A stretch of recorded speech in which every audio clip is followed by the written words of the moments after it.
Na Operação Autárquicas 2021, convidamos também os candidatos à Câmara Municipal de Almeirim para entrevistas individuais. Connosco Pedro Ribeiro, atual Presidente da Câmara, candidato para mais 4 anos. Se for eleito, serão os últimos 4. Mais de 20 anos, ora como vereador, ora também como Presidente. Permite que lhe chame já um dinossauro político? Não. Os dinossauros políticos foi quem esteve nas câmaras durante 40 anos. Não é claramente o meu caso. Porquê é que se propõe ir a votos para mais 4 anos? O que é que o leva a ir para este último mandato, se for eleito? Olha, há um conjunto de obras, de intervenções, de medidas que temos vindo a fazer e que eu, naturalmente, gostaria de ver concluídas. Muitas destas iniciativas, destas obras, destas intervenções, e são várias e já lá podemos ir, também acabaram por ser penalizadas, entre aspas, com aquilo que foi os quase 2 anos que vivemos, com esta pandemia que nos transformou a todos e que nos fez também alocar recursos a um outro conjunto de áreas que não eram, por norma, as áreas do município e, portanto, há aqui coisas que, como disse, que quero terminar e posso dar aqui um conjunto de exemplos. A circular urbana em Almeirim é claramente uma daquelas obras que quero terminar, porque é uma obra muito importante para o Conselho. Aquilo que tem a ver com intervenções de reabilitação urbana, o caso do mercado, o caso da zona da Praça de Touros, o IVV, são intervenções que vão mudar do ponto de vista daquilo que é o próprio posicionamento e estratégia do Conselho e, portanto, isso é fundamental. Quero que as certificações daqueles 3 produtos que já passaram por Portugal e que agora estão em Bruxelas venham efetivamente com o selo. Quero terminar todas estas obras das escolas, um investimento que temos vindo a fazer por todo o Conselho e que é fundamental para preparar e para que todos tenham as mesmas condições, independentemente de viverem num lugar de uma freguesia, na sede de freguesia ou na cidade. A questão da creche é também uma questão importantíssima daquilo que é o apoio à natalidade. Muitas das vezes fala-se do apoio à natalidade daquela forma de colocar dinheiro nas situações. Eu acho que é muito mais importante criar condições para que os pais possam ter os filhos. Isto representa mais dinheiro na prática, mas com uma oferta diferente. Dou-lhe um exemplo. Nós temos a possibilidade de, com as nossas CAFs e AFs, portanto, os apoios fora do extracurricular, não, o receber as crianças antes do horário e elas poderem ficar para depois, nas interrupções letivas, etc., com valores entre os 25 e os 50 euros. E nós temos isto dentro do ensino público, com enorme qualidade, e nós temos consciência daquilo que são os custos fora desse ensino público. E, portanto, isto faz a diferença. Eu, amiga minha, que não é de cá, que tem 2 crianças, porque tem um horário desfasado, paga fora daqui 700 euros para ter essas 2 crianças. Em Almeirim, pagaria no máximo, é jardim de infância, pagaria no máximo 70. E isto faz toda a diferença. E, portanto, estas apostas fazem sentido. E depois há um outro conjunto de matérias nas freguesias, a questão, e vou generalizar, na Raposa a questão do parque de Brendas e de uma área de apoio para autocaravanas, que também estamos a fazer uma em Almeirim, faz sentido fazer esta na Raposa. Mas vai continuar a fazer a da Raposa, mesmo existindo? Sim, porque nós inicialmente o que tínhamos pensado era fazer na Raposa. Depois, com a questão do turismo, isso foi mudado para Almeirim numa lógica de que o turismo era naquela lógica da gastronomia, etc. E, portanto, os fundos de turismo tinham aqui questões que nos levaram, por causa do financiamento, a fazer essa mudança. Agora, faz sentido que quem aqui está, e o autocaravanismo hoje cada vez tem mais aderentes, faz sentido nós termos naquela lógica de quem vem à nossa Sopa da Pedra, às caralhotas, etc., mas também ter ao mesmo tempo uma resposta daquilo que é a parte mais rural ou a parte mais de contacto com a natureza. E, portanto, para alguém que não virá só à Sopa da Pedra. Isso mesmo.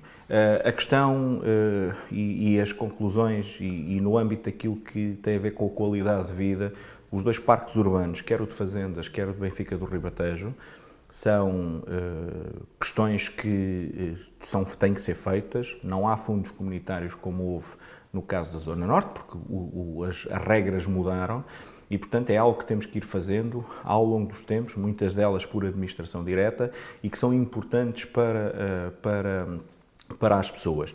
Como depois concluir a questão, olha, outro exemplo, a questão do Centro de Escotismo dos Gagos e aquilo que estamos a fazer e toda a envolvente que tem e a capacidade que ele tem de ser feito faz todo o sentido. E, portanto, existem N projetos que, e eu não os consigo referir todos, mas que efetivamente quero terminar, quero concluir e que tenho naturalmente esse gozo também de ver as coisas acontecerem.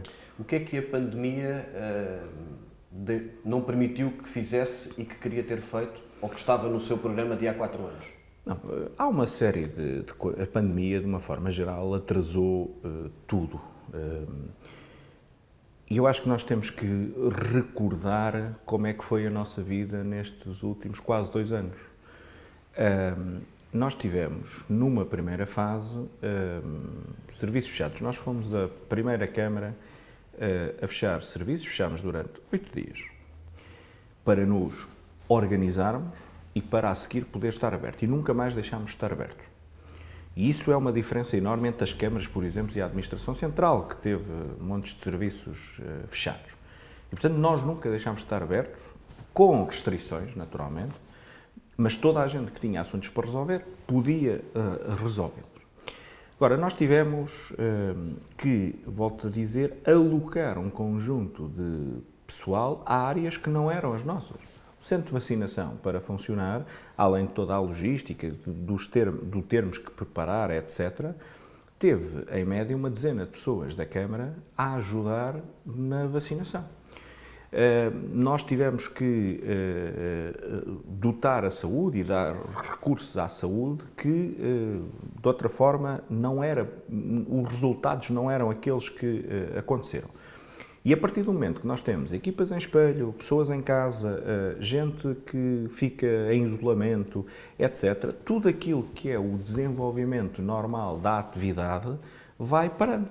Nós hoje, nomeadamente nas obras, além de faltas de pessoal, e não só nossas, estou a falar mesmo de empreiteiros, existem faltas de material, os circuitos mundiais deixaram de funcionar como funcionavam habitualmente e, portanto, tudo isto acabou por, claramente, nos atrasar um conjunto de intervenções que, de outra forma, estariam...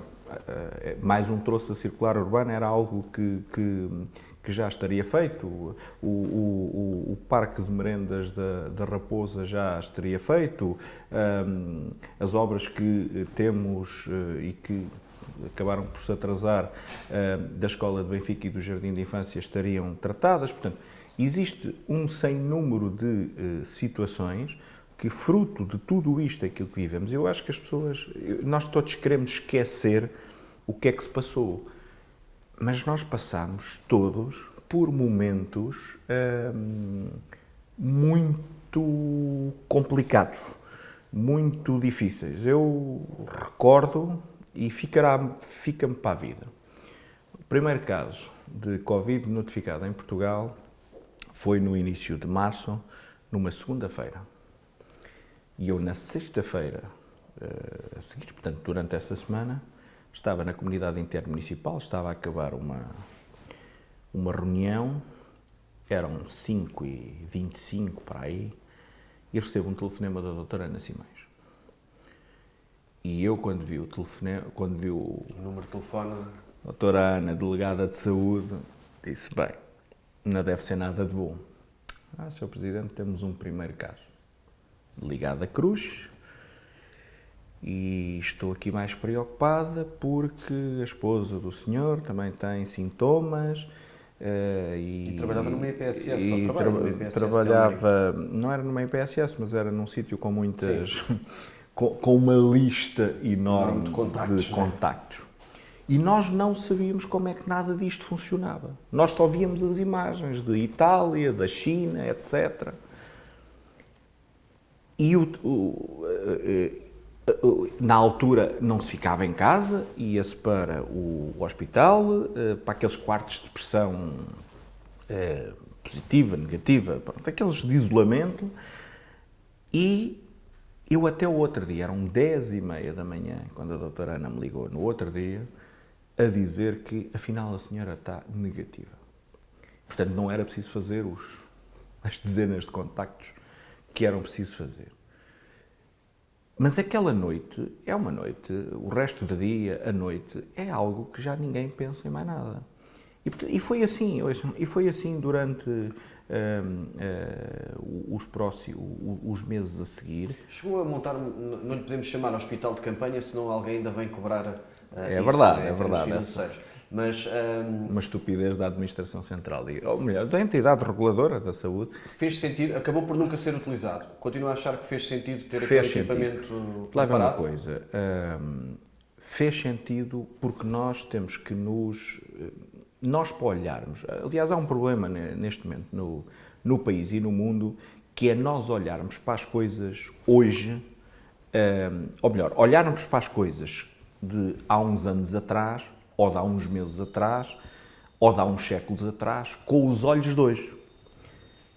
Dir-me-á assim, então, mas aquilo que nós sabemos hoje, fazia sentido nós estarmos a preparar aquilo? Se calhar não. Aquilo que nós sabíamos na altura fazia sentido? Fazia todo o sentido. Porque aquilo, aliás, como fez sentido numa primeira fase, quando a DGS disse, a partir de agora as pessoas passam a recuperar em casa, antes disso, colocou-os nos hospitais, nos ditos quartos de pressão negativa ou positiva, eu troco-me sempre. E, portanto, era aquilo que se sabia na altura. E, portanto, o que é que nos preocupava? Preocupava-nos ter surtos de tal forma que as pessoas precisassem de estar em isolamento e de não estar em casa. Ou, ao contrário, haver pessoas que estavam em casa para as duas situações em que as pessoas estavam em casa e depois era preciso os outros poderem sair. Aliás, isto hoje ainda existe. Na base naval do Alfeite há uma estrutura dessa forma. Como houve em Fátima uma estrutura para responder a idosos. E esta primeira SCAP, que é como aquilo se chama, Zonas de Concentração e Apoio à População, estava também pensada numa primeira fase, e foi acertado com a Santa Casa e com algumas IPSS, no sentido de perceber se um lar tivesse um surto, a gente precisava de tirar, não havia a componente regional nem distrital, onde é que vamos colocar? Eram as condições ideais? Obviamente que não eram as condições ideais, mas eram as condições possíveis e o país inteiro. Nós andámos a curar até literalmente. Isso mesmo. Nós andámos a curar literalmente as ruas porque alguém dizia que na China e nos países, nomeadamente no Japão, na Ásia, etc., aquilo tinha sido feito. Nós andámos a ter cuidados extremos com as pessoas da limpeza, a dizer aqui as maçanetas das portas dos elevadores, etc., limpem isto quase de hora a hora, porque parece que isto é um problema. Pois percebeu-se que nas superfícies não era assim. Faltava estudo. E, portanto, hoje percebemos todos que ter curado as ruas não servia para nada, mas na altura toda a gente achava que sim. Mas não seja um efeito psicológico, se calhar terá tido. Também, ouça, e nós tínhamos as pessoas em casa com um receio muito grande, porque ninguém sabia o que era. E, portanto, aquilo que nós fizemos foi preparar-nos para... Agora, houve coisas que naturalmente fizemos. Nós acabámos por comprar, no âmbito da Proteção Civil, aquilo que são aquelas camas de campanha, burros do mato, o nome vulgar, e ficámos com isso e preparámos, porque além daquilo que tínhamos, precisámos de mais. Mas fizemos aquelas duas secapes, como depois fizemos com a Associação de Apoio às Famílias de Fazendas, em Benfica, também zonas específicas. Portanto, fez-se e adaptámos-nos. Os cemitérios estiveram fechados. Tem ideia de quanto dinheiro é que se gastou? Não. E vou-lhe dizer uma coisa. Nem a ordem de grandeza para percebermos? São entre aquilo que nós apoiámos as IPSS em verbas, em material, distribuímos, agora desta última vez foram 100 mil máscaras, mais o álcool gel, nós já comprámos ao Exército para aí 3 ou 4 mil litros de álcool gel, que vem bidões de 65, quer dizer que para nós individualmente isto parece uma coisa gigantesca, mas entre aquilo que gastamos, entre aquilo que gastamos direto e aquilo que nos custou, nós fornecemos refeições durante a pandemia a centenas de pessoas levadas a casa. Foram garantidamente centenas de milhares de euros. Nós também comprámos, no âmbito da comunidade intermunicipal, ventiladores. Uma coisa que, na altura, toda a gente andava à procura, porque era o... Eu lembro-me e depois houve um dia que não pude estar presente. Nós, comunidade, com o Hospital de Santarém e com o NERSAM, faltava material, faltava as batas, de proteção, etc.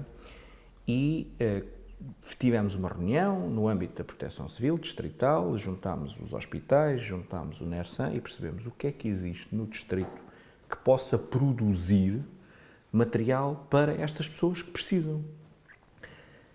E depois havia ali uma empresa em Santarém, que entretanto está a produzir o famosíssimo TNT, tecido não tecido, que depois nós fomos aqui, acabámos por saber uma série de coisas. E lembro-me na altura que foi para ir visitar isto, eu tinha tido uma funcionária com quem tinha tido uma reunião, e a doutora Ana disse-me assim, e a pessoa depois a seguir ficou com febre, foi fazer o teste, e a doutora Ana disse: não sai de casa, enquanto ela não tiver o resultado, não sai de casa. E, portanto, não consegui ir àquela visita que tinha custado bastante, mas para se perceber o que se andou a fazer. Nós chegámos a ver, para a questão dos ventiladores, havia umas máscaras de mergulho, feitas por uma empresa também do distrito, que podiam ser uns ventiladores assim meio artesanais, mas que estavam a ser usados em Itália. E, portanto, nós não sabíamos. A medicina legal pediu-nos a nós para nós dizermos todos onde é que eram as valas comuns. Nós tínhamos visto Nova Iorque, nós tínhamos visto o Brasil, nós tínhamos visto Itália. Isto foi... O equipamento do mercado chegou a estar preparado em uma espécie de backup para se fosse preciso? Não, o que houve foi... Mas o hospital teve os contentores frigoríficos e pediram-nos para adiantar o crematório. Portanto, nós passámos todos por um momento... Isto parece que foi há muito tempo, não foi? Isto foi há um ano. Um ano e pouco. Mas passámos por momentos que o nosso foco passou a ser só, durante muito tempo, a questão da pandemia. Nós temos a Comissão Distrital de Proteção Civil, tem gente que durante meses reuniu todos os dias, por videoconferência, que não se conhece pessoalmente. O dia de mais relaxamento, entre aspas, foi que fizemos a reunião depois do almoço, foi a Páscoa de 2020, onde nos demos a nós próprios, então é depois do almoço. Mas nesse dia também se reuniu, quer dizer, tomaram-se decisões e vivemos durante muito tempo, aqui tivemos quase que uma bolha, entre aspas, para nos habituarmos a viver com isto. E, portanto, tudo isto, obviamente, que tem que ter impacte naquilo que é um mandato. Deixe-me ultrapassar em definitivo o assunto Covid. Nos últimos dias temos realizado debates às juntas de freguesia. Tem havido uma acusação ou uma crítica comum que estão a ser feitas muitas obras nesta altura, nomeadamente alcatroamentos, que são medidas eleitoralistas. Como é que reage a isso? Está ou deu indicações para que nestes últimos meses se intensificasse o ritmo de execução de obras? Eu reajo a isso da forma mais simples. Se quiserem que eu faça uma lista daquilo que foram as obras feitas e inauguradas durante este mandato, temos N obras. Desde as coisas da proteção civil, desde escolas, desde um conjunto vastíssimo de intervenções que nunca foram tidas em conta com a questão eleitoral. Se eu tivesse, olha, a minha escola em Benfica do Ribatejo, que será inaugurada depois das eleições. Nós inauguramos o último troço da circular urbana no dia a seguir às eleições. E, portanto, acusarem-nos de andarmos a fazer obras para eleições, enfim, aliás, eu acho que até, deixe-me só dizer uma coisa, eu acho que até é bom sinal, é sinal que não há outras coisas para dizer e, portanto, nunca dissemos a ninguém para fazer essas coisas. Agora, há uma questão que tem a ver, nomeadamente, com os alcatroamentos e que é simples. Nós, o ano passado, nós fazemos muita coisa desta por administração direta. Nós, o ano passado, não o pudemos fazer fruto de, nós nem sabíamos como é que podíamos ter as equipas, porque isto tem tudo a ver com aquilo que estávamos a falar há pouco. Não havia condições para ter equipas, para ter muita gente junta, não sabíamos como é que era. E, portanto, não o fizemos. Nós só podemos fazer... Não foi a pensar que dali a um ano iria haver eleições? Pois, nós só podemos fazer alcatroamentos no verão. Portanto, mas continuaremos a fazer os alcatroamentos na semana a seguir às eleições. Ganhe quem ganhar. Ganhe quem ganhar e, portanto, até ao início do próximo mandato há uma série de coisas que estão programadas e continuam a ser. Na segunda-feira vão dizer que é eleitoralismo. Se calhar podem dizer que já é a pensar nas próximas eleições. Tudo bem. Há coisas também que a oposição diz que já estavam no programa de há 4 anos e voltam a estar, portanto foram um sinal que não foram feitas. E o mercado é uma situação que já se fala há muito tempo. Sim. Ainda não avançou. Mas deixe-me explicar-lhe o mercado. O mercado, inicialmente, foi pensado para ser uma recuperação do mercado, ponto. E percebemos, até porque isto depois teve uma lógica que tem a ver a concentração da infância da Santa Casa naquilo que era o antigo hospital e, portanto, ali junto ao mercado. O facto de a fisioterapia também vir para ali. O facto de termos feito um acordo que permitiu aquele estacionamento. Percebemos que o ideal, e de um conjunto de contactos que entretanto fizemos, percebemos que o ideal era, porque nós queríamos uma loja do cidadão, era colocar essa loja do cidadão no primeiro andar. E depois o projeto é desenvolvido dessa forma e o arquiteto que o estava a desenvolver morreu.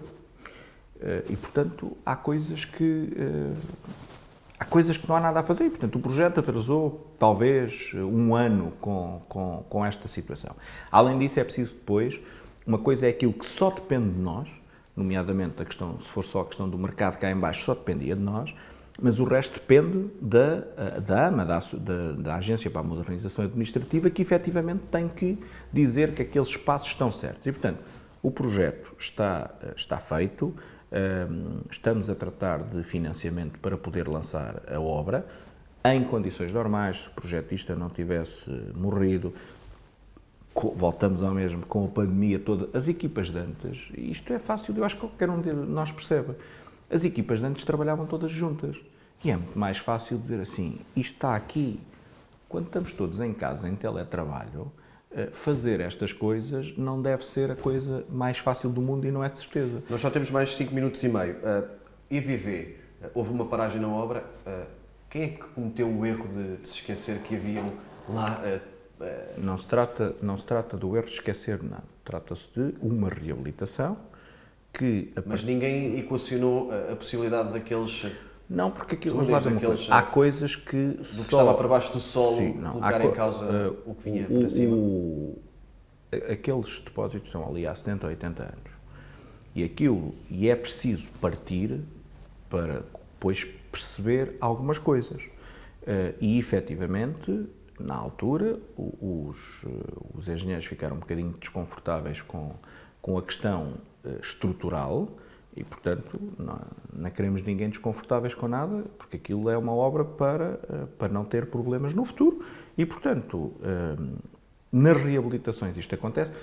Fazer de novo é sempre muito mais fácil do que mas aquela acaba por ser uma reabilitação que vai apenas ficar certo, com a sim, fachada, mais nada. Sim, mas era para aproveitar aquela parte dos depósitos. Percebeu que isso não era possível, foi feito um novo concurso, um novo procedimento e a obra está a andar. Obviamente gostaríamos que a obra já estivesse mais adiantada, todos gostaríamos disso. Mas também derrapou um bocadinho financeiramente já, sim, à partida. Certo, mas havia duas hipóteses. Ou nós fazíamos um contrato de trabalhos a mais, ou nós lançávamos um novo concurso. O que fizemos foi lançar um novo concurso e, com isso, ter a possibilidade de ter os 85% de fundos comunitários.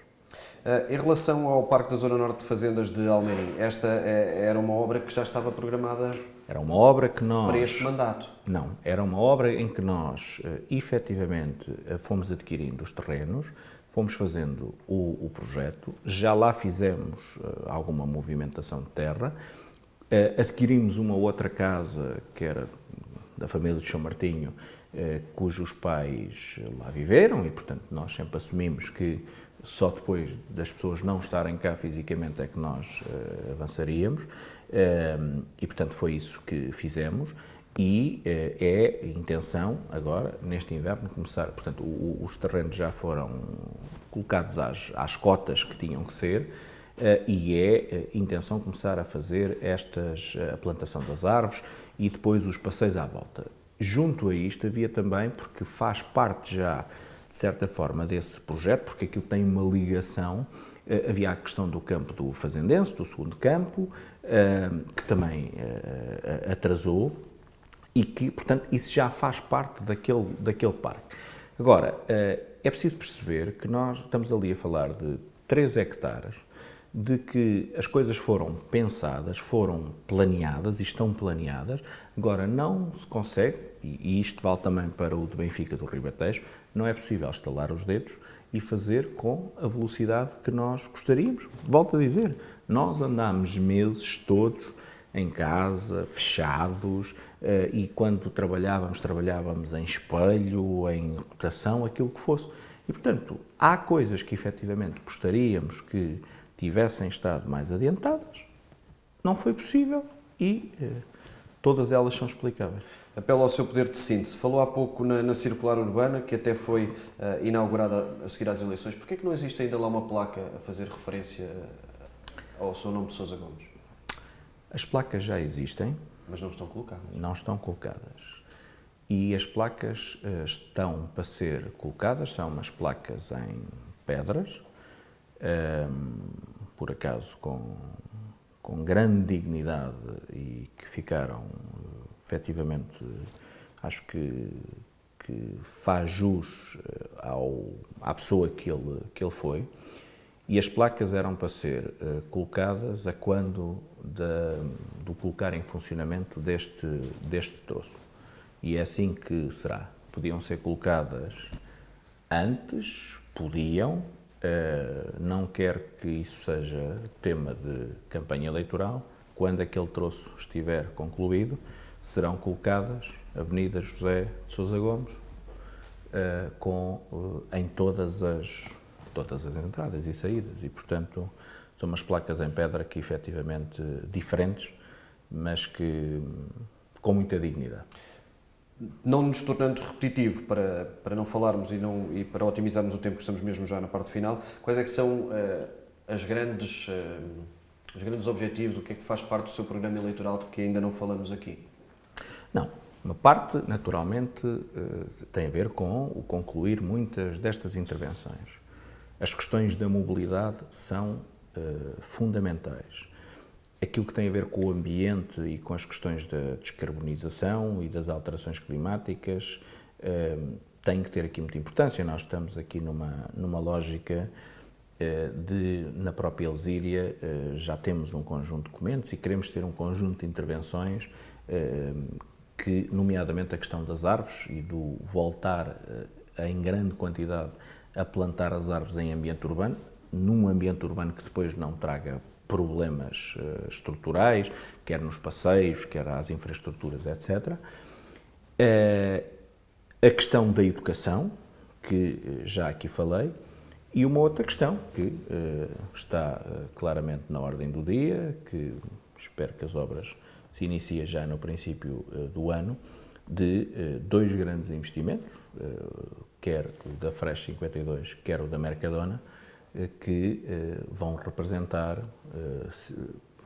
mais postos de trabalho do que o desemprego que nós temos hoje, atualmente, inscrito no Instituto de Emprego. E, portanto, esses são, e essa parte daquilo que tem a ver com os investimentos e com a captação de serviços que temos vindo a colocar, a fazer, ou seja, são duas áreas estruturantes.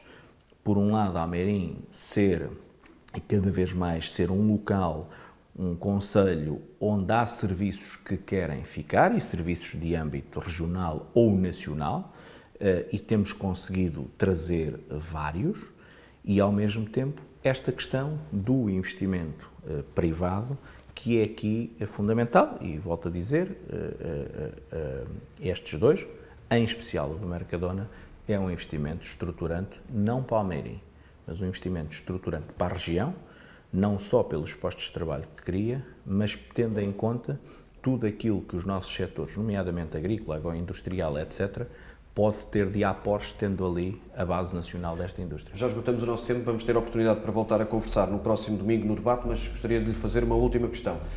Se for eleito para este mandato, será o último? Será um mandato que irá levar até ao fim ou até o último admite dia? Não, eu sempre... ser um mandato de transição? Para... Não há mandatos de transição. Eu serei, se assim for eleito, Presidente de Câmara até o último dia. Se há coisa... Eu tive... ao longo dos tempos, a possibilidade de, e tive noutros lugares, e tive outro tipo de convite, e sempre preferi estar no meu concelho e a fazer aquilo que gosto muito de fazer, que é esta parte executiva.